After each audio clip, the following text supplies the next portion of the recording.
thank you all for joining us. We're on our program today. We talk about a new series of children's book called Say No and Tell, and the author of them is with us today. Her name is Kimberly Perry, who is with We Stand Guard. Thank you so much for being here. Thank you for having me. So tell us a little bit about these children's books. Well, after being an educator for 15 years, I taught the unit of personal safety to over 1,000 children, and I was inspired to create something colorful and bright and updated and modern to teach grown-ups and children about how to have boundaries and how to prevent sexual abuse of children. So tell us how you're able to do this in a way so that mom and child or dad and child can sit down and read it together so that it's understandable or makes sense to the child. Well, it's divided into 4 sections. Excuse me. The first section is the story, and that introduces the basic concept of personal safety.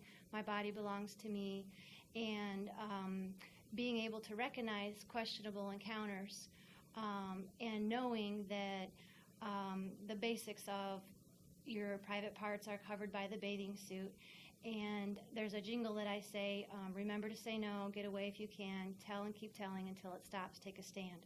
So there's some practical tools to introduce the basic concept. Then there's the scenarios, which are 8 research-based scenarios of what a predator might try to do, but I flip it around into the positive of, for instance, one of them is bribes versus a free gift. So they understand the difference of that. Then there's the solutions section that has prevention tools in there, like the quiz. There's the family, personal safety family plan that they can tailor to their family. And throughout, there's also open-ended questions where the family can tailor their family values to what terminology they want to use and so on. And then lastly, there's the grown-up section where that's research-based. I've been to several conferences and spent a year and a half doing research to define the problem and the solution, which I came up with is a 3-phased approach, so that the parent can ease into through these phases and not just have it be a one-time thing, but revisit regularly. And so let me get into this aspect, which is some may say, why are these books needed? Is there really enough abuse out there that we have to take this path?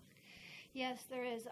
Statistically speaking, one of the websites I looked at was the Child Molestation Prevention Institute, and they were talking about how one of their latest statistics for 2016 was that 2 out of 10 children before their 13th birthday will have been sexually molested. And so in a broader sense of personal safety, it's not a matter of if, it's a matter of when a child may experience a questionable encounter, because sexual abuse is not just physical contact abuse, it can be non-physical contact as well, meaning what they see with pornography or maybe what someone says, and it's all part of the grooming process. All right, thank you so much for joining us. Thank you. Good job. Good job.